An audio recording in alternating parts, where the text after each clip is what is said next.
Bonjour à toutes et à tous.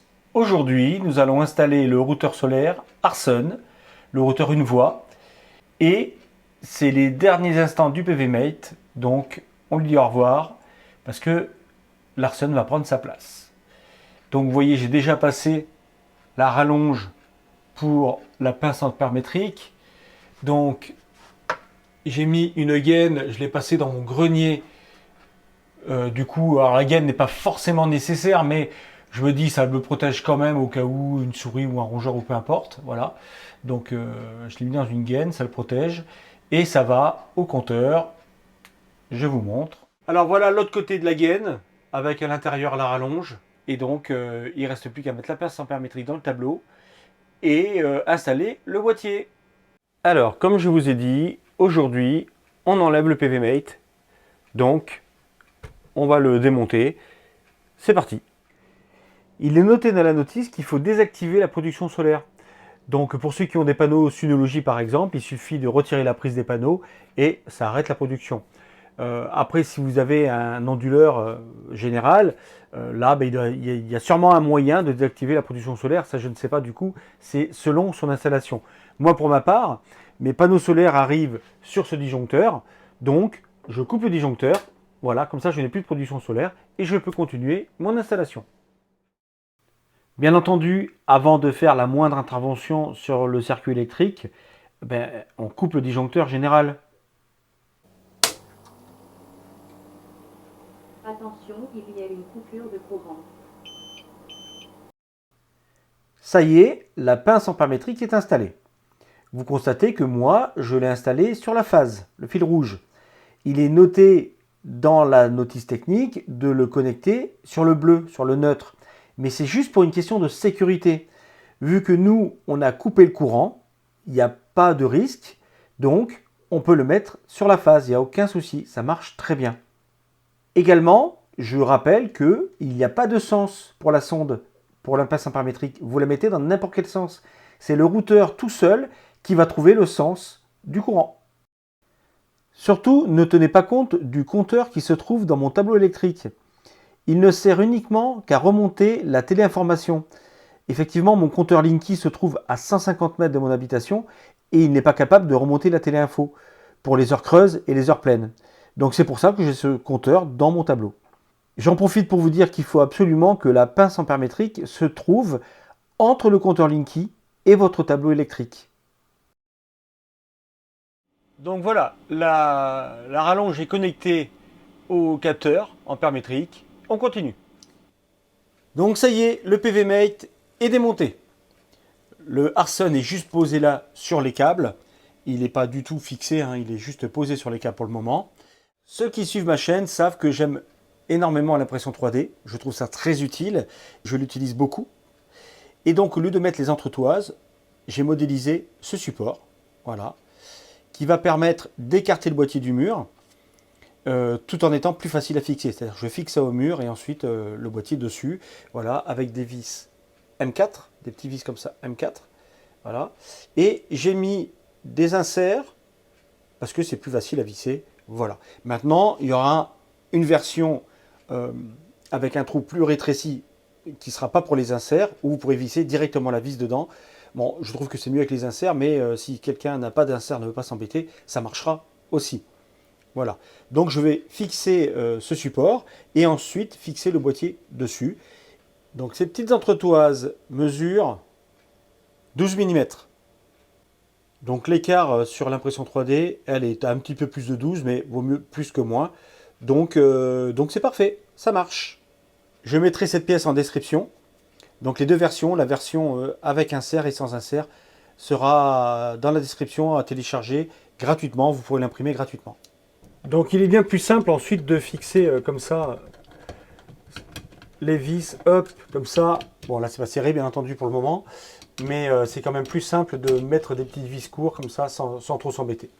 Voilà, je trouve ça plus aisé. Et puis il y a toujours l'espace entre le mur pour que le boîtier puisse bien se refroidir, la chaleur puisse bien se dissiper. Voilà, donc on voit bien l'espace qu'il y a entre le mur et le boîtier. Donc ça c'est important. Donc ça y est, le boîtier est fixé. On continue maintenant avec les branchements. Alors, moi, j'ai utilisé donc mon support fait en impression 3D. Vous n'êtes pas du tout obligé de faire pareil. Si vous n'avez pas d'imprimante 3D, pas la possibilité de vous faire imprimer ça en 3D, il n'y a pas de souci. Vous utilisez les petites entretoises, les 3 petites entretoises qui sont faites pour ça. Donc elles viennent se mettre entre le boîtier et le mur, avec le vis à travers en fin de compte, et directement dans la cheville. Voilà, vous mettez ça entre aux 3 points et ça fera très bien l'affaire. Voilà, on a changé de position, donc il n'y a toujours pas le courant. C'est toujours désactivé au niveau du courant. Les panneaux solaires sont toujours désactivés. Pour le moment, on n'a rien fait d'autre à part brancher les câbles. Sur ces 3 premiers, nous avons la terre, la phase et le neutre qui vient du tableau électrique, qui vient du disjoncteur qui était prévu pour le cumulus. Voilà. Hop, donc nous regardons, c'est ce branchement-là. C'est-à-dire que ce câble-là, voilà, le perroquet, le noir et le bleu, les 3 premiers, sont ici. Voilà.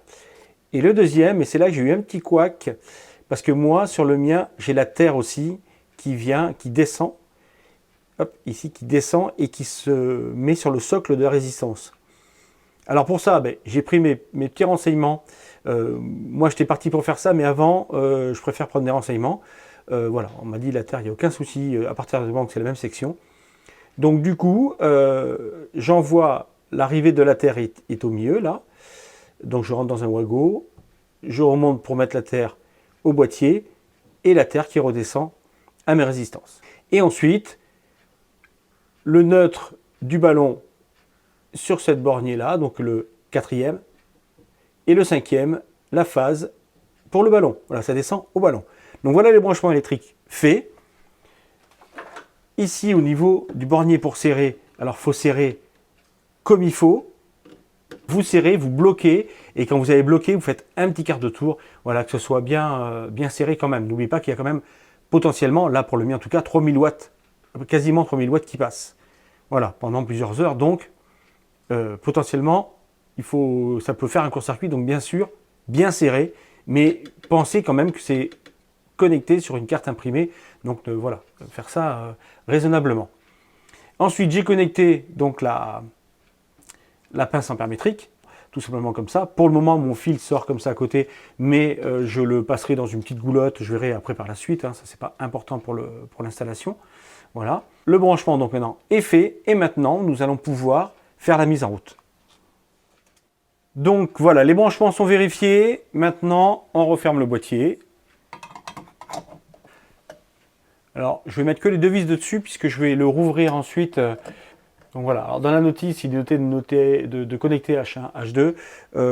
Voilà, le fabricant m'a conseillé pour éviter des problèmes, parce que certains connectaient quand même H1, H2 et connectaient sur une horloge ou sur autre chose.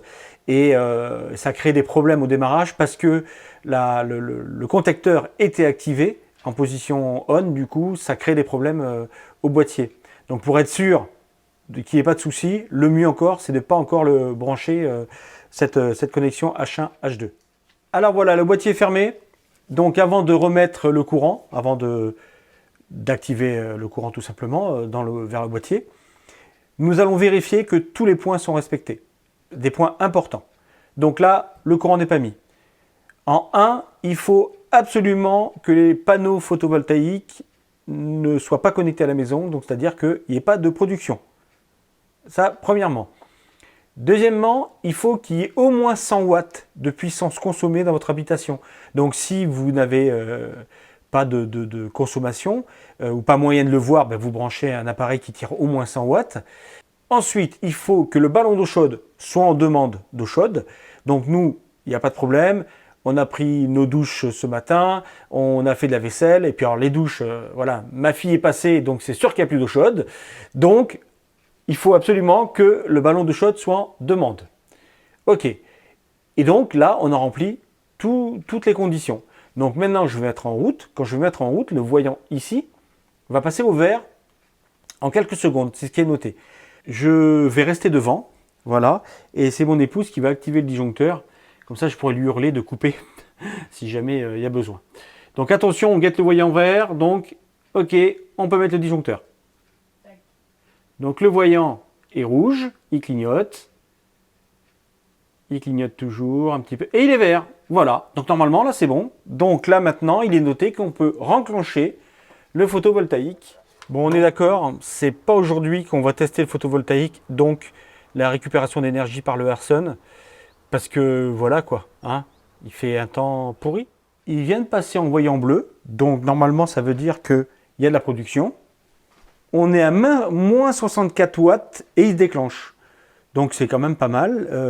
On va voir ça maintenant, on va pouvoir suivre son évolution. Au passage, intéressant de savoir que ce routeur a été mis au point il y a 4 ans environ, déjà, donc c'est quand même, il y a quand même de la maturité. Que les mesures se font au dixième de seconde, donc très rapide, et c'est sûrement un de ses gros avantages. C'est sûrement son plus gros avantage, c'est la rapidité auquel il va chercher l'information. Du coup, moins de pertes possibles. Ce routeur donc est garanti 1 an. C'est une petite entreprise qui se trouve dans le sud, à Mazamet. Une entreprise française, Cocorico, il faut le dire, c'est important. Pour en savoir plus sur la genèse de ce routeur, c'est un ami à M. Vidal qui a mis au point donc ce routeur. M. Vidal a repris la suite. Ils travaillent toujours ensemble pour l'évolution du produit, mais surtout des accessoires, sachant que le routeur est quand même optimal. Et ce qu'il faut savoir et retenir aussi, c'est qu'ils sont très à l'écoute. N'hésitez pas à les contacter pour leur expliquer comment est votre installation, à savoir vos demandes, vos besoins, et ils essaieront de vous trouver une solution. Ils peuvent s'adapter. Donc n'hésitez pas à contacter M. Vidal, envoyez-lui vos demandes par mail, il vous répondra, il est très accessible. Alors nous revoilà pour quelques petits tests. Je n'ai toujours pas connecté rien du tout sur le connecteur H1, H2 pour le moment. Pour le moment, j'ai mis une pince ampère-métrique ici, donc sur qui va vers le ballon, pour voir exactement qu'est-ce qui va vers le ballon. Donc là, on n'a plus de soleil du tout, donc on verra rien au niveau du soleil. Donc je vais utiliser, alors je ne peux pas vous le montrer depuis le téléphone parce que le téléphone, il filme. Donc je vais essayer de vous montrer avec l'iPad. Alors, ici, là vous avez la production solaire. Ici, ce que consomme la maison. Et donc là, vous avez ce que consomme le cumulus. Donc pour le moment, il ne consomme rien. Donc on va essayer de mettre là. On va essayer d'agrandir tout ça. Voilà, qu'on voit les deux. Et donc là, je vais mettre en marche forcée. Donc en marche forcée, on appuie une fois sur le bouton et ça clignote bleu. Et là, on voit bien que, voilà, 2965 watts. Donc ça, c'est plutôt pas mal, ça veut dire que ça fonctionne. C'est très bien. Si on veut couper le boost, il faut appuyer sur le bouton. Alors évidemment, moi, je fais très attention. Il faut utiliser avec le capot fermé et l'interrupteur par-dessus, en fait, par-dessus le capot. Voilà, c'est vraiment pour mettre la pince ampère-métrique, pour voir ce que ça donne et pour pouvoir vous montrer en même temps. Voilà, bien entendu, après tout ça sera fermé, ça sera tout en sécurité. Voilà, je voulais vous montrer ça, qu'il envoie bien ce que demande le cumulus vers le cumulus quand on appuie en boost. Alors là, c'est vraiment super parlant. C'est dommage que je ne puisse pas faire autrement que comme ça, mais c'est pas grave, on va se débrouiller comme ça. C'est super parlant. Là, voilà la production solaire. Donc là, en fait, on perd pas beaucoup. Et ici, on voit que ce qu'il envoie au cumulus est en fonction de la production solaire. Dès que la production solaire descend, hop, ici, ce qu'il envoie au cumulus s'arrête, de façon à ce qu'on soit quasiment jamais chez Enedis, ou alors qu'on y soit très très peu. Donc là, vivement qu'on ait quelques jours de soleil, qu'on puisse voir vraiment le fonctionnement, mais il a l'air vraiment d'être au plus juste du zéro. On va parler du voyant. Donc le voyant, s'il est vert, c'est qu'il fonctionne bien. Donc c'est qu'il est activé. Il ne se passe rien, il est juste activé. Donc ça, tout va bien. Si le voyant est rouge clignotant, c'est soit qu'il est en test, soit qu'il y a une anomalie. Si le voyant est bleu allumé fixe, comme ceci, c'est qu'il alimente le chauffe-eau. S'il est bleu clignotant, c'est qu'il est en marche forcée. Donc on appuie sur le bouton ici, en marche forcée. S'il est en clignotant bleu, vert, rouge, c'est qu'il est en marche forcée par le contacteur H1, H2 qu'on n'a pas encore connecté, c'est-à-dire ça sera soit sur les heures creuses la nuit si on a mis le contacteur, soit l'horloge qui active, ou alors contact sec comme moi je veux le mettre et que je vais vous montrer plus tard. Donc, ça sera en tous les cas une alimentation activée par le connecteur H1, H2. Voilà. La marche forcée, elle, est de 120 minutes. Donc, on appuie là, on met 120 minutes de marche forcée. Donc, maintenant, on sait qu'il fonctionne. On a testé, on a eu un petit peu de surplus solaire, c'est super. Donc, on sait qu'il fonctionne. Maintenant, on passe en mode connexion de module pour qu'il fonctionne en heure creuse. Alors, vous avez donc plusieurs choix. Le choix le plus simple, c'est de garder le contacteur que vous avez dans votre tableau, le contacteur heure creuse, c'est-à-dire que dès que vous êtes en heure creuse, il active le ballon. Le ballon chauffe tant que l'heure creuse est activée, enfin tant que le contacteur est activé. À la fin des heures creuses, ce contacteur se ferme et arrête le ballon. Mais le ballon, lui, s'arrête avant puisqu'il chauffe. Et si quand il est assez chaud, la résistance elle arrête de prendre, hein, bien sûr. Donc ça, c'est la solution la plus simple. Mais il y a un inconvénient pour mon système à moi, là où il est. La deuxième option, c'est la pendule que vous mettez en ride-in dans le tableau électrique. Donc là, c'est comme le contacteur, sauf que vous allez programmer les heures que vous voulez. Donc mettons 1 heure, 5 heures. Voilà. Et de 1 heure à 5 heures, ça va chauffer le ballon, en tout cas activer l'électricité pour le ballon, et le ballon prendra ce qu'il veut. Mais il y a encore un souci par rapport à mon installation. Mon installation, il est donc à vol d'oiseau, il est à 3 mètres du tableau électrique. Mais par contre, il faut passer par le grenier, c'est plus propre. Je ne peux pas tirer un câble de 3 mètres comme ça à travers la pièce qui est derrière. Vous comprenez bien que ce n'est pas terrible.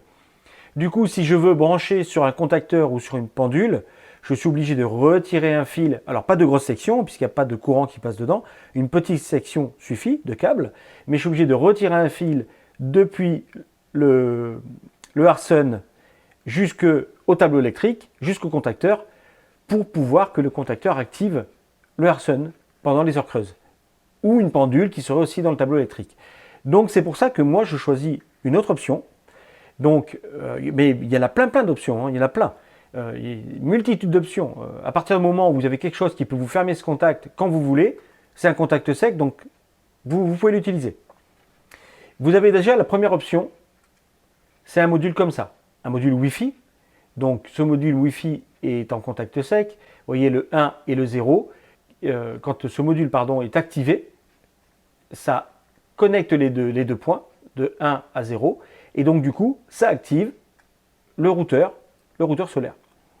Donc ça c'est super pratique, c'est pas cher en plus, c'est fonctionnel, c'est connecté en Wi-Fi, maintenant tout le monde a du Wi-Fi, mais il y a quand même un petit bémol à ce type de module, c'est que si vous utilisez l'application Shelly, c'est-à-dire l'application de ce module, c'est un module Shelly 1, elle est en cloud. En cloud, ça veut dire plus d'internet, ça ne fonctionne plus. Donc, si vous installez un système domotique comme Home Assistant, comme JDOM, et puis il y en a plein d'autres, ils vont faire fonctionner ce module, et là, ça sera en local. Là, vous aurez une box domotique en local, et ça va fonctionner en local. Et là, vous n'avez plus d'internet, ça fonctionne quand même. Sinon, ça ne fonctionnera pas.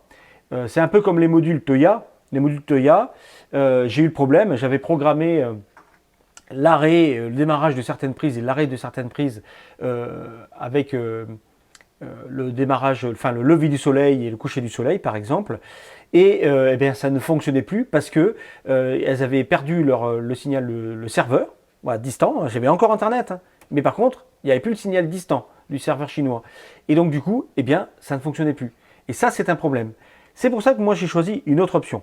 Ça équivaut à celle-ci, sauf que c'est parce que moi j'ai de la domotique Fibaro, j'ai plus de 250 modules en Fibaro, et du coup toute ma maison est domotisée, toutes mes lumières, tout. Du coup je vais utiliser ceci. Alors j'essaie de vous le montrer, il est déjà branché. Voilà, donc c'est lui qui est branché sur le H1, H2. Et donc ce petit module, il fonctionne en Z-Wave, il est connecté sur ma box domotique Fibaro, la Home Center 2. Et donc maintenant, dès que je vais dire à la box domotique d'activer ce module, ça va activer ce module et ça va activer le routeur. Donc maintenant, je vais activer ce module Alors pour le moment, il s'appelle couloir 1, parce que c'est un module qui servait à autre chose. Alors on va vous le montrer, on va essayer de voir les deux en même temps. Ici, on devrait voir la lumière bleue s'activer. Donc couloir 1, c'est parti.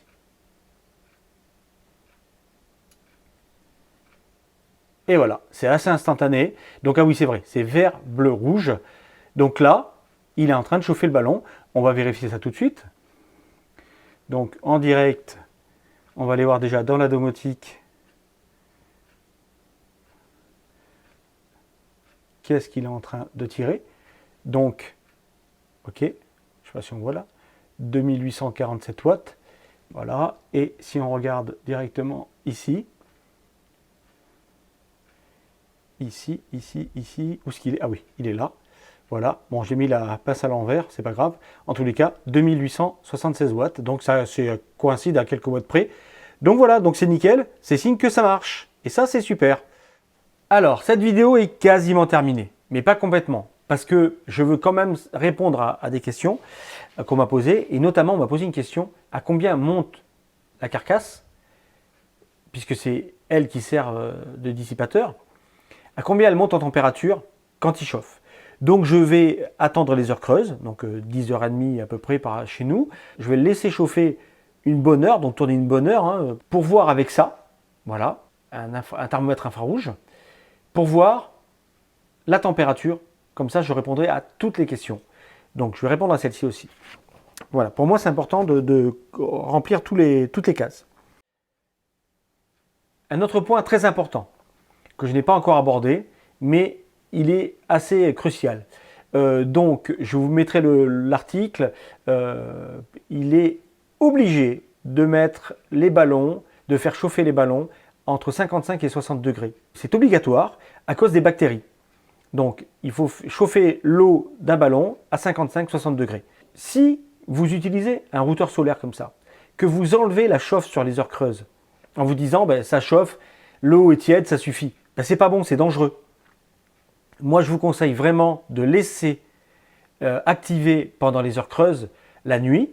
Voilà, enfin, selon où sont vos heures creuses, bien entendu, de laisser activer pour que le ballon puisse atteindre sa température consigne au moins une fois par jour.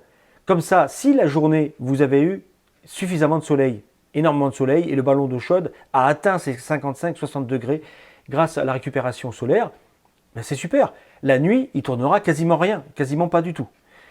Donc j'en ai fini avec ça. Donc comme j'ai dit, je vous mettrai l'article, ou j'ai dû vous mettre l'article. Et maintenant, eh bien, donc là je vais enlever la pince, le fermer, et on verra la température qu'a le boîtier quand il a chauffé. Je fais un petit edit à cette vidéo. Cela fait maintenant 4 jours qu'il est installé. Donc voilà, ça fait un petit bond dans le futur au milieu de la vidéo. C'est parce que je veux rebondir sur ce que je viens de dire à l'instant, sur les heures creuses, sur l'activation des heures creuses. En fait, en regardant le fonctionnement, eh bien, d'activer la nuit sur les heures creuses, ça peut créer un problème. Ça va dépendre du temps, de l'ensoleillement, de plein de choses. Pour vous expliquer, en fait, j'ai discuté un peu avec Monsieur Vidal, donc le fabricant et le vendeur du boîtier Arsen. Lui, justement, déconseille d'activer pendant les heures creuses ou seulement tous les 2 jours. Ou voilà, enfin, je vous explique pourquoi.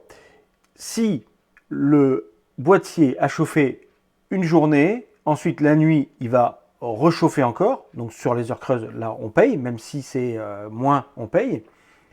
Et le lendemain, ben, si on a pris, ben, nous par exemple, le matin, à 6 heures, on se lève, on prend nos 2 douches, point barre, après on s'en va, il n'y a plus personne. Donc là, effectivement, eh bien, le Arsen, il va chauffer l'eau qui sera rajoutée, mais du coup, lui, il marche bien. Et ça, j'ai pu le constater justement mardi. Mardi, c'est la première fois depuis que j'ai mon installation, etc. Ça fait pas 20 ans, mais c'est la première fois, ça marchait, ça ne le faisait pas avec le PVMate, que à 15 heures, le ballon d'eau chaude est arrivé à température consigne, et donc l'Arsen n'envoyait plus de surplus, puisqu'il n'en avait plus besoin le ballon. Donc du coup, le surplus s'en allait chez EDF, enfin chez le fournisseur d'énergie. Et ça, eh ben, ça ne m'est jamais arrivé. Donc ça m'a surpris et ça me fait réfléchir. Et c'est vrai qu'après avoir discuté donc avec Monsieur Vidal, je me dis effectivement si le ballon n'avait pas chauffé, même s'il a chauffé la nuit qu'1 heure, eh bien c'est parce que j'ai perdu à peu près 1500 watts, 1,5 kg, eh bien je ne l'aurais peut-être pas perdu. Donc je pense vraiment qu'il y a matière à réfléchir parce que évidemment on ne sait pas quand il va faire beau, quand il va pas faire beau, s'il a chauffé, s'il n'a pas chauffé. Je pense qu'il va falloir réfléchir à ça, savoir si on le lance tous les 2 jours, si grâce à la domotique on peut mettre un capteur solaire. D'ailleurs Monsieur Vidal, en tout cas la société Arson, il réfléchit avec un capteur solaire, savoir il a fait assez chaud et que le ballon... Enfin, voilà, il y a tout un système. D'ailleurs, si vous avez des idées, si vous avez déjà quelque chose qui est en place pour ça, c'est-à-dire pour savoir si le ballon a été assez chaud dans la journée et que la nuit, il n'a pas besoin de chauffer sur les heures creuses, voilà, de façon à avoir l'eau chaude le lendemain matin, eh bien, voilà, je suis preneur. Moi, j'ai jamais été devant le cas de figure, du coup, c'est tout frais. J'entrevois des idées, surtout avec les domotiques. Mais donc du coup, je vais me brancher dessus. Mais du coup, c'était pour rebondir sur ce que je venais juste de dire avant, que je vous conseillais de laisser activer pendant les heures creuses.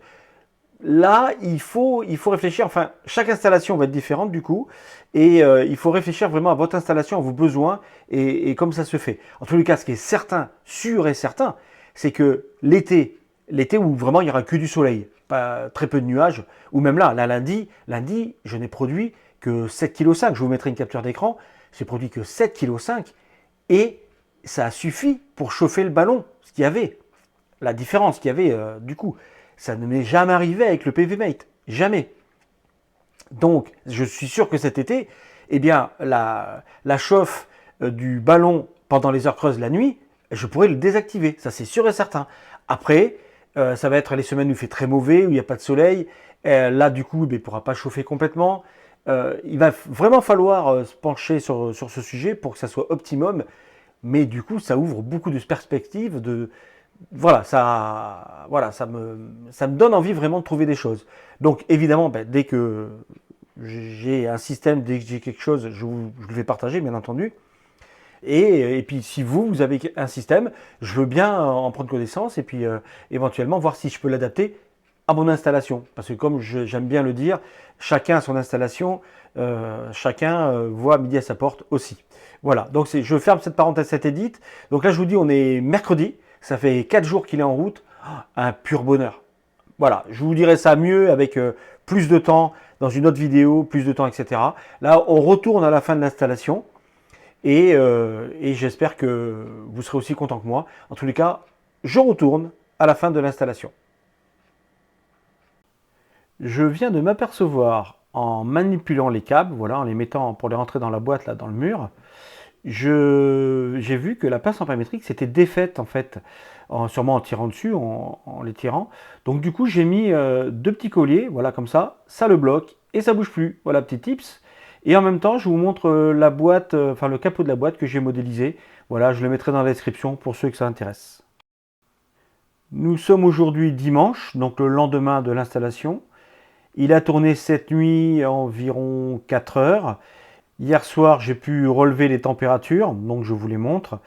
Le boîtier, après 1 heure, 1 heure et demie de chauffe, était à 42 à peu près aux environs, mais bon, vous voyez l'affichage. Et j'ai pu constater que le mur était autour de 20 à 21, le mur autour du boîtier, alors que les autres murs étaient à 17-18. Voilà. C'est donc plutôt concluant au niveau de la température du boîtier, c'est plutôt correct. Alors qu'est-ce que j'ai fait moi pour finaliser? J'ai laissé ouvert pour que vous voyez un petit peu ce que j'ai fait. Donc j'ai mis le module dans cette cage. Alors soit vous pouvez utiliser des cages comme ça qui sont faits exprès pour les modules domotiques, donc qui protègent.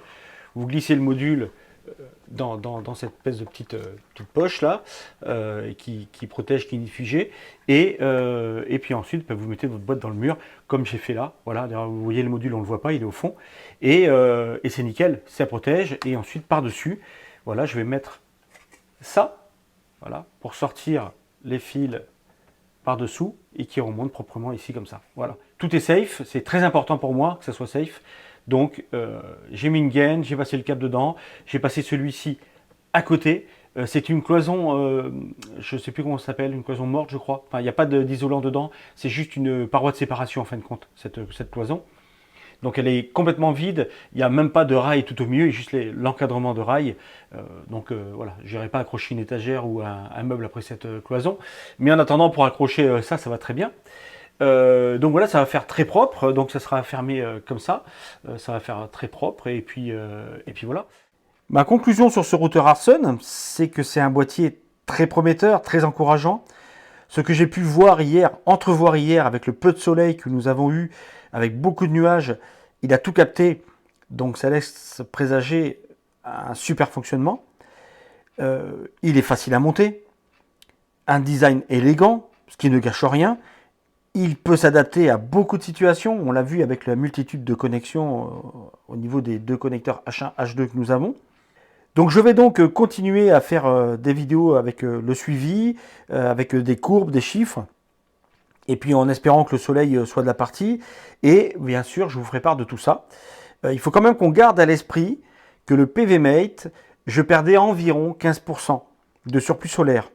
Quand le soleil était au beau fixe, je perdais entre 9 et 10% à peu près, mais dès qu'il y avait des nuages, et ça c'est vraiment son ennemi au PVmate, les nuages, il perdait jusqu'à 20%. Donc on va voir si lui est capable de faire mieux, mais vraiment avec ce que j'ai vu hier, je pense que c'est le bon. Donc je vais en terminer avec cette vidéo. En attendant, je remercie Monsieur Vidal et l'entreprise Harson de m'avoir permis d'essayer ce boîtier. Je vous remercie d'avoir regardé cette vidéo et si vous avez aimé, bien entendu, mettez un like. N'hésitez pas à vous abonner, ça fait toujours plaisir et je vous dis à très bientôt pour d'autres vidéos.